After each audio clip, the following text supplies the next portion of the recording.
Dear viewers, hello. Bagram Airfield was built in 1950 as part of the Soviet Union's infrastructure projects in Afghanistan. At that time, the airfield was intended for both military and civilian use.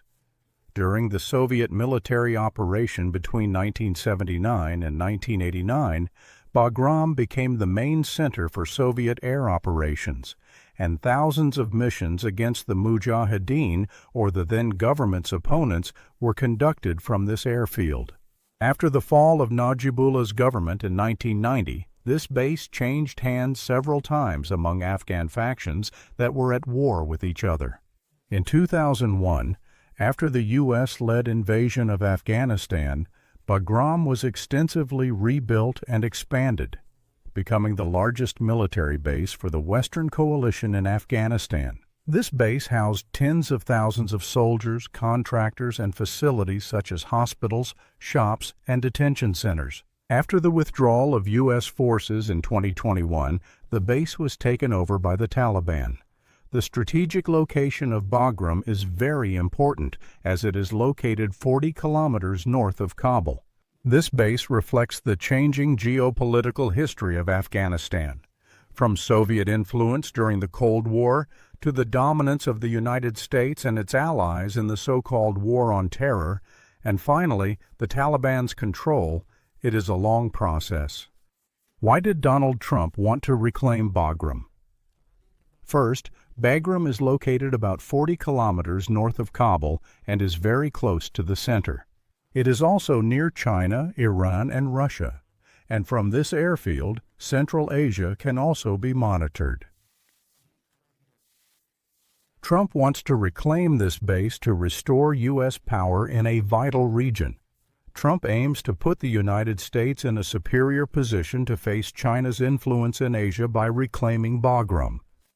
On the other hand, Bagram's base is also significant for Trump, and he publicly announced that he is seeking to reclaim Bagram.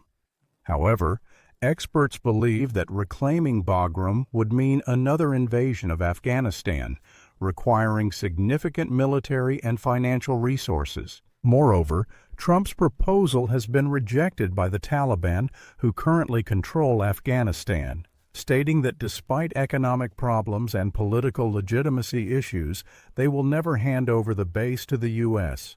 Some reports argue that the sudden border clashes between Afghanistan and Pakistan in October 2021 coincided with Trump's renewed efforts to reclaim Bagram.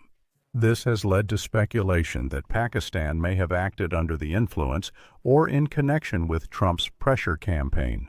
A few days ago, Trump warned that if the Taliban refused to hand over Bagram, bad things might happen. The timing of Pakistan's operations in Afghanistan fueled these theories that these clashes might be related to U.S. demands.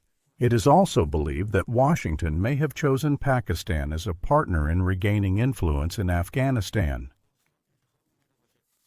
However, the regional opponents who oppose the U.S. reclaiming Bagram, namely China, Russia, and Iran, have announced their opposition. That is, Russia and Iran are forming a joint strategy with the Taliban. And it shows that this time, regional powers will stand against the re-entry of the United States. Reclaiming Bagram would mean a direct military attack on Afghanistan. Any attempt to seize Bagram will face strong regional reactions. Reclaiming and maintaining Bagram requires tens of thousands of soldiers, billions of dollars, and a long-term commitment.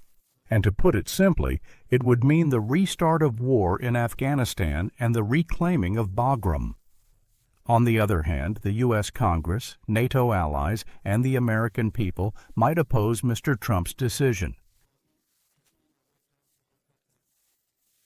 It is believed that the resistance to seize Bagram will intensify from multiple sides, leading to a confrontation that will result in heavy casualties and also cause regional instability, possibly leading to a full-scale war.